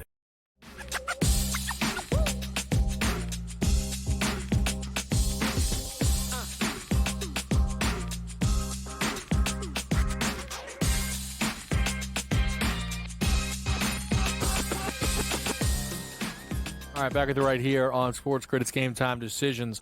We're about to get some games tipped off in the NBA, so let's go through it right now. Coach James Young joins us here. JY, great to have you, but a 7:30 slate is loaded. Are you involved at all, potentially Lakers, Nets with no LeBron James? No, I'm staying away. I'm going to see how this game starts out. I mean, Lakers coming off that 111-101 loss. Obviously, LeBron out 1 to 2 weeks. This is going to be a live play for me. I want to see probably and see what happens. Like, the Nets are kind of a funky team. If you remember a week or 2 weeks ago, they were up 25 on OKC and then proceeded to lose by 30. So to me, I'm going to just stay away from this game early. Maybe the line drops a little bit and I'll jump on the Lakers on the money line if the Nets get off to a good start, because I still think the Lakers are going to win this game. Yeah, I think it's going to be a spot where the Lakers really can't mess around with these games here. The starting lineup did come out. They're going to go with Gabe Vincent, Dalton Connect, and Alex Len surrounding Luka and Reeves. I mean, it sounds like a lot of offense. The total's been dropping, but it sounds like a lot of offense to me. I don't know if the books were ready for Dalton Connect in the starting lineup. His points prop 15.5 right now. I'm slightly interested in a Alex Len 4.5, though, Coach. In the starting lineup, that number looks a little light. 7:30, though, Miami, Charlotte, Atlanta, Philly, Boston, Utah, Toronto, Washington. Are you betting any of those games? Yeah, I'm going to go with Atlanta minus a point. I mean, Philadelphia off, has to travel. They really have not much to play for. Atlanta, you're looking at them. They just won 2 in a row against the Pacers. They're playing good basketball. Winners of 3 of the last 4. Philadelphia's going absolutely nowhere. Oubre, Drummond's out. PG3's out. Oubre's out. Maxi's out. Who's playing for this team tonight? Yeah. Is anybody playing? Me, Atlanta Hawks, minus a point. I know it's a big number, but I'm not afraid of it tonight. Yeah, now, we did see out for Trae Young tonight. I was interested in some Dyson Daniels props. Those numbers, of course, on the move a little bit, though, with that news around Trae Young. Anything else, JY, in that 7:30 window for you on the NBA card? No, the Jazz Celtics is just way too high. I'm going to stay away from that. You could maybe entice me in Heat Hornets. I'm going to stay away from that. I'm not touching the Wizards and the Raptors. Sorry, Sammy Yarnell. I apologize for not touching that game as well. So it's pretty much just that game for me. with the Hawks minus the points versus the 76ers off of the second leg of a back-to-back. All right, fair enough there. What about, JY, if we go a little bit further down the NBA slate? We have a huge one between Oklahoma City and Denver, the two MVP lead candidates going head-to-head. OKC took yesterday's matchup 127-103. Well, what do you mean, top candidates? They shut this thing down. It's over. I mean, listen, SGA had 40 points last night, 2 of 11 from 3. Otherwise, he would have had a 50-burger. To me, fourth quarter, 41-20. That's all I needed to see. Oklahoma City is just going to continue to turn it on as they start to gel and play better. I mean, you look at a guy like Michael Porter Jr. had 24 points and 15 rebounds. You're like, oh, great game. Until you see the minus 33 next to his stat line. That tells you what you need to know. I'm going to go with the Thunder minus the points. Also, I'm going to take the Rockets minus the points versus the Magic. I think this is falling a little bit. Listen, we saw the news about Amen Thompson being out, Reed Shepherd being out, but the Magic got the win their last game. They've been struggling. I still like the Rockets minus the points in this spot at home. Yeah, I was considering the Rockets, JY. Amen Thompson, though, out for a little bit. Certainly not the kind of loss Houston can afford to linger. Going to be about 2 weeks. And on top of that, Reed Shepherd got banged up, so it's not like they can go to the third overall pick to fill in during this absence, Coach. Yeah, that's going to be a big step-up spot for other players. Maybe Tari Eason gets a little bit more action. You know, Van Vliet, obviously, he's out already, too. So it's a big spot here for a team that, you know, really just got hit with the injury bug. I also look at this, Kevin. I look at the schedule, and I feel like the Rockets are really, even with the injuries, are going to try and make a run at that Southwest Division title. There's only one game behind Memphis, I do believe. And I do believe Memphis has a harder schedule, a much harder schedule, 7th toughest schedule for them. Meanwhile, Houston is somewhere, I think, in the teens, I think. I do like Houston and try and make a push. I think for Ime and for this team, I think they need to play well going on a stretch. They did it last year. Then Şengün got hurt. They fell out of the playoffs. I really like this team moving forward. I know they got injuries, but I think they're going to make a run. Yeah, look, this is a Houston team that is still using this season kind of as it's not their time yet, and they're going to, it's icing on the cake, right? Eventually, they're going to be looking to break through. Knicks Sacramento, Coach, no Jalen Brunson. Before we get into this game, how concerned are you about the New York Knicks right now without their lead man for a couple of weeks? I'm concerned about the Knicks, but Kevin, I think you and I we may have talked about this last week. I think the Knicks pathway is the 4 seed. I mean, I want no part of Boston. I know that Cleveland is run away. They 8-game lead, blah, blah, blah, blah, 14-game winning streak. I get it. But if you ask me as a Knicks fan, a 7-game series, who I'd rather play, Cleveland or Boston, I'm taking Cleveland 10 times out of 10. No offense to them. But as regards to tonight, yes, the Knicks went up Brunson. I'm still going to take him on the money line. No Sabonis again. Second leg of a back-to-back for Sacramento. Give me the Knicks on the money line. They have to get right. This could be the spot where they get a win. All right, so some love there for the Knicks in this spot. Do you feel, JY, that in any way Tibbs is on the hot seat? Oh, you know what? If he's going to be on the hot seat, he's going to be on the hot seat because of the fact that he just plays his starters too many minutes. You know, Leon Rose is definitely a guy that is, so well respected right now for what he's done. But the Knicks offensive rating was number 2 in the NBA in the first half of the year. I think they're 28th in offensive rating. Second half of the year, as teams have caught up to them. If the Knicks lose in the first round, I could see Tibbs being dismissed. The problem is at least Cat loves playing for him. Brunson loves playing for him. Hart loves playing for him. Those are the big 3. You kind of also wonder, Kev, really quickly. Yeah. The Knicks lost Johnny Bryant in the offseason to Cleveland. He went with Kenny Atkinson. It's Donovan Mitchell's guy. That's part of the reason why he went to the Knicks in the first place.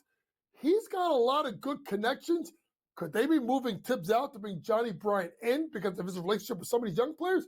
Something to watch out for because there are expectations for the Knicks, and the window is not as big as you think with the fact that the number of picks they gave up, particularly for Mikal Bridges. Yeah, my take on Tibbs is the injury stuff alone is reason to get rid of him, because you cannot continue to pretend that this is a coincidence.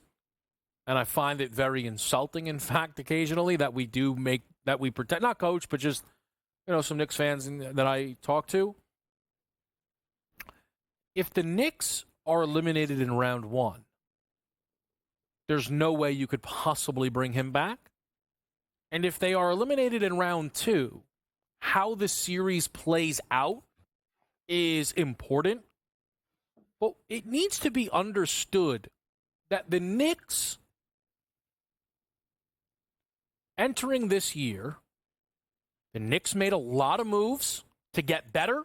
The Cavs brought in a new coach. The Cavs are 54-10. The Knicks are underwhelming. The Knicks are, now 54-10 is outrageous, but they're supposed to be the team battling Boston for a 1 seed. They're supposed to be the team challenging for the top of the East. You can say they overpaid for Mikal Bridges. He's not a bad basketball player. Karl Anthony Towns has been fantastic. And this team can't defend.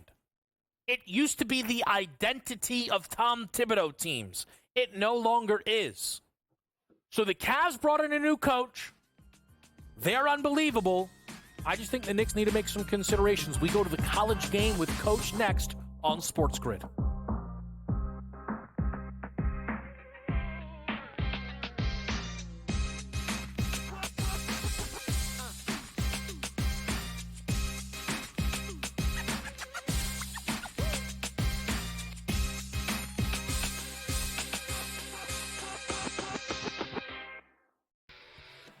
Brady Tkachuk saying that if his brother did miss that overtime period against Canada like we saw him do, it must be serious out there. And of course, Brady Tkachuk, not a doctor, but you've got to wonder the status of Matthew Tkachuk and what we're going to find out. Game time for all of these teams and all these players that were, teammates. Now they're facing off against each other. Now they're back to being teammates, whatever it might be. Like, it's time to get things rolling back in the right direction. HL today, only on SportsGrid.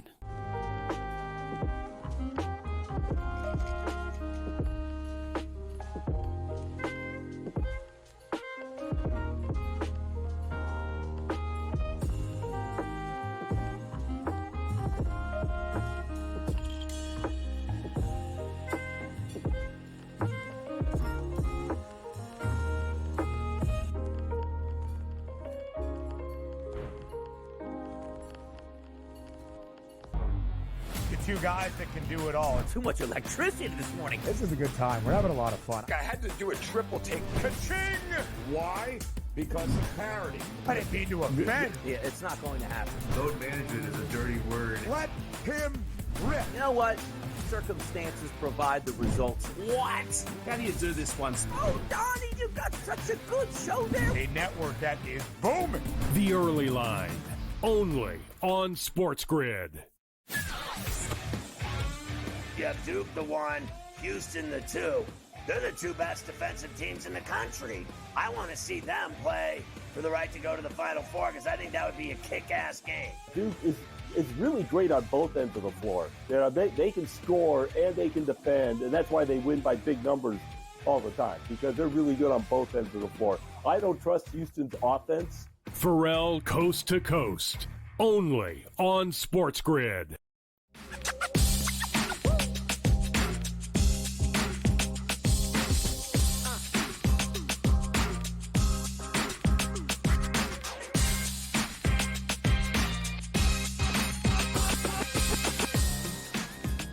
Back at the right here on Game Time Decisions. Quick update around the National Football League. Certainly going to feel notable here. The Chargers are pursuing Najee Harris right now of the Pittsburgh Steelers.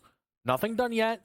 Very interested to see what that looks like, as LA has not been able to make a lot of moves right now in free agency, but it looks like they're going to try and make a trade with the Steelers for their lead running back. Interesting offseason right now in Pittsburgh. On this Monday night, we are with Coach James Young. JY, always good to have you. We didn't have you, unfortunately, this past weekend, though, on Betting Above the Rim college basketball today. So there's some college questions that I want to get to with you. Before I do that, though, is there any action for you on tonight's college card? Yeah, I was taking a look at a couple of games. By the way, Great Wolf Lodge, highly recommended, but you may lose your shirt. But anyway, not important for anybody else because you guys don't care about that. When it comes down to college basketball, I did like the under tonight in the Robert Morris game. Shout out to my guy, Andy Toole, named Horizon Coach of the Year. Right now, it's 36-32. I think it was 144.5. Now it's gotten to 150.5 right now live. Other games I like St. Mary's minus a point because I looked at the fact that of Pepperdine playing the fourth game in 4 days, St. Mary's first game of the tournament, and then you look at the fact that Pepperdine only paid 7 guys. Good luck with that one. I think they find a way to blow that away. I wish they could have took it in the first half, Kevin, but I could not find a number. Last game I looked at, and it's probably a little bit late, and thank God no one, maybe you took it or not. I hope so. I hope not. Delaware. Wow. Fourth game in 4 nights. They're beating Townsend by 11. I love Townsend because I thought same thing. But here's the thing, folks. Sometimes when you get teams in these tournaments, these teams that are not good, they win a game, they win a second game, and they start to just to feel themselves a little bit. Shocking news right there in the CAA with Delaware up by 11 on Townsend. That would be a huge upset if it happens tonight.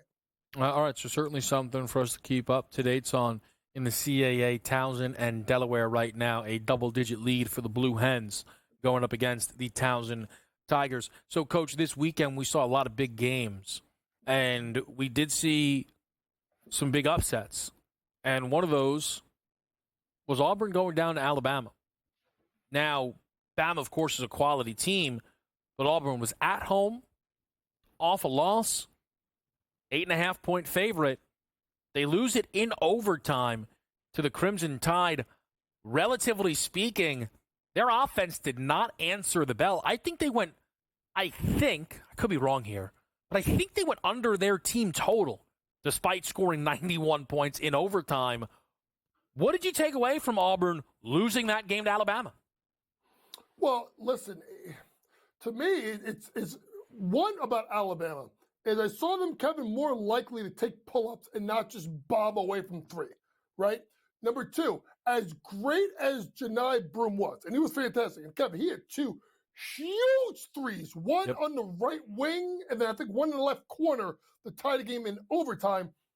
I saw Nate Oates give the ball to Grant Nelson and say, go to work, and clear the whole side of the floor. So that was interesting. If you are Auburn, and you hold Mark Sears to single digits, and he's 3 of 9 from the floor, and at home, Kevin, you have to win that game. But that game had ebbs and flows, went back and forth, and it really looked like whoever got the ball last was going to win. That's what happened. And now we're looking at Alabama and saying, could they be the 4-1 seed? You know, it's possible depending on what happens in this SEC tournament. And then you go to the other side with Auburn. Losers of 2 in a row. Kevin, you know where I'm going. Kevin and I said a sneaky bet last week in which Duke was 11-1 overall 1 seed. Listen, I still don't think it gets there. But it's now just 2-1 for Duke. If there's another slip-up and Duke runs away with the ACC tournament, could Duke end up being overall number 1 seed by not looking at quadrant 1 and 2 wins, but looking at who did you play and how did you play as of late? It's very interesting because that number that Coach identified the other day, minus 3,500 on Auburn, was down to minus 235 following the weekend. It is back up to minus 400, and I said to Coach I thought it was a great find, and the movement has certainly proven that to be true. But the strength in the number almost suggested there's nothing Duke can do just due to the sheer number of quad 1 victories that Auburn has on their plate. I think I would. I actually took some time to do this just because I was interested, top 8 seeds. I think Duke would be the number 1 overall for me. I'll throw this out to people as well. Most unbiased man history of sports media. I think Florida should be in front of Houston. The Gators' resume is excellent. We know how hard it is to win on the road in college. They've won at Auburn and at Bama. I know they were cracked by Tennessee on the road, but they did beat Tennessee in their building. I know the out-of-conference wasn't incredible, but Florida has much bigger names due to the strength of the SEC on their resume than Houston does. I think Houston is still clearly on the one line. But, Jay, again, if Florida loses their first game in the SEC tournament, Bama wins the tournament, okay, maybe. But I think the Gators also should be pretty clear as a 1 seed right now. See, this is where it gets so tough, Kevin, right? Because when you start looking at quads, right, the SEC just benefits because there's so many strong teams in that league, right? So if you just look at quad 1 wins overall, number 1 is Auburn 16-4. Like numbers 1, 3, 5, 6, and 7 are all in the SEC, right? So that's where it gets tricky because then if you start thinking about quad ones, well, folks, Michigan State is 17-5 in quad 1, quad 2s. Are they a 1 seed? I think not. They may make claim if they make a run and there's craziness in the SEC. So we're going to continue to follow all of this, but we're going to keep Coach James Young around here. What we're going to do, any final stones that we have not turned yet for the college basketball world, the card, and a surprise for JY because I don't think he saw the Take 5 just yet. He's going to love it. We'll be right back.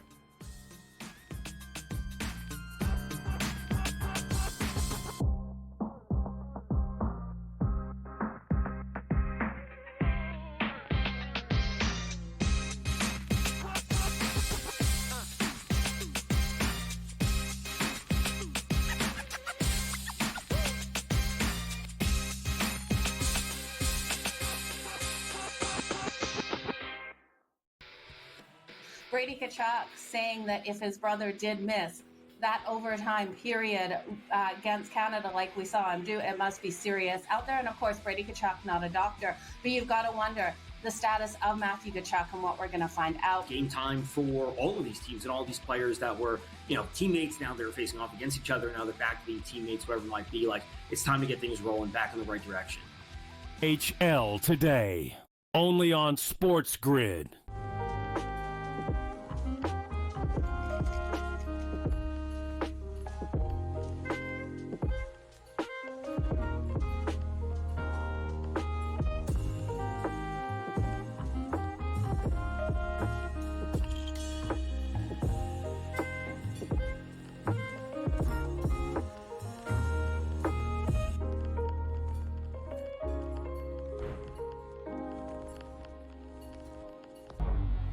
Two guys that can do it all. Too much electricity this morning. This is a good time. We're having a lot of fun. I had to do a triple take. Ka-ching! Why?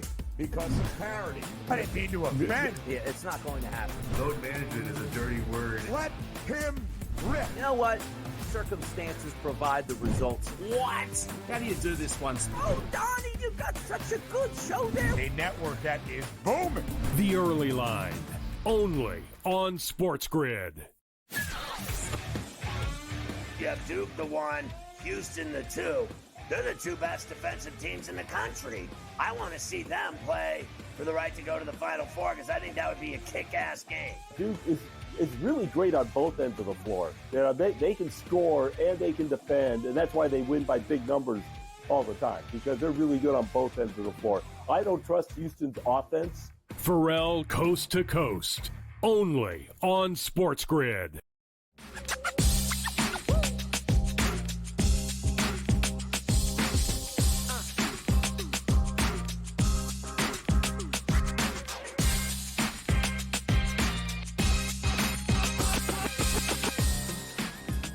Back at the right here on Game Time Decisions. I said I had a bit of a surprise for Coach.